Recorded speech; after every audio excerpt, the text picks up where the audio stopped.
नमस्कार। ज्योतिषीय श्रृंखला की इस कड़ी में आपका हार्दिक स्वागत है। ज्योतिष के द्वारा जातक में उत्पन्न होने वाले रोगों का निर्णय हम किस प्रकार करते हैं, इसके अध्ययन के क्रम में अभी हम नेत्र रोग का अध्ययन कर रहे हैं।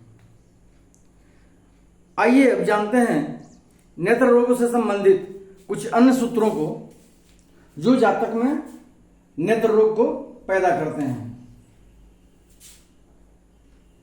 सूर्य और चंद्रमा एक साथ होकर किसी वक्री ग्रह की राशि में षष्ठ, अष्टम अथवा द्वादश भाव में स्थित हो तो जातक वक्र नेत्री होता है।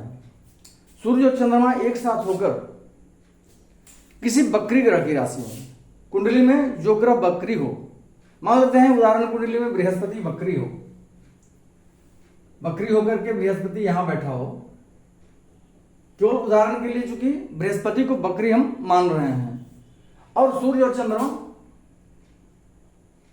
बृहस्पति की राशि में, वक्री ग्रह की राशि में एक साथ होकर के द्वादश भाव में बैठे हों। वक्री ग्रह की राशि में होकर के या तो षष्ठ में बैठना है अथवा अष्टम में अथवा द्वादश में। यदि मान लीजिए बुध वक्री ग्रह होता तो बुध की राशि कन्या में बैठता सूर्य और चंद्रमा। यदि मंगल वक्री ग्रह होता तो अष्टम स्थान में मंगल की राशि वृश्चिक में बैठता सूर्य और चंद्रमा।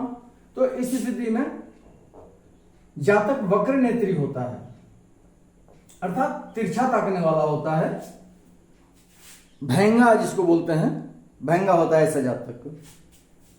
फिर से जान लें, सूर्य और चंद्रमा कुंडली में किसी वक्री ग्रह की राशि में स्थित होकर षष्ठ, अष्टम अथवा द्वादश भाव में बैठा हो तो वैसा जातक वक्र नेत्री होता है।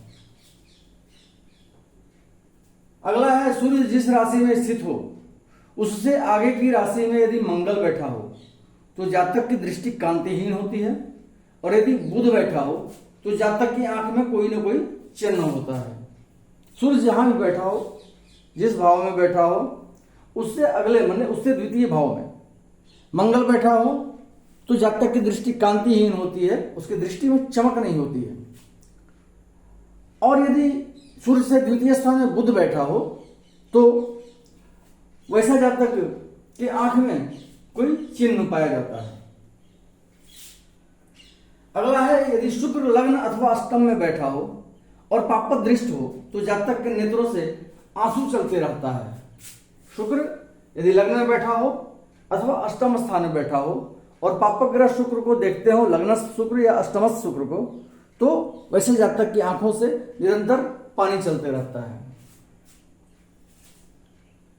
अगला पॉइंट है, यदि द्वितीय पापक ग्रह हो और षष्ठ, अष्टम अथवा द्वादश स्थान में बैठा हो तो बिना किसी प्रत्यक्ष कारण के नेत्र रोग होता है। द्वितीय भाव का स्वामी पापक ग्रह हो और छठे, आठवें अथवा 12वें भाव में स्थित हो तो बिना किसी प्रत्यक्ष कारण, जैसे हम लोग जानते हैं कि कुछ न कुछ कारण से पित्त रोग, पित्त प्रकृति के कुपित होने से या मधुमेह वगैरह के होने से जो नेत्र रोग होता है जातक में, वैसा कुछ लक्षण नजर नहीं आता है, उसके बाद भी जातक नेत्र रोगी होता है। इसलिए कहा गया है कि बिना किसी प्रत्यक्ष कारण के जातक को नेत्र रोग होता है।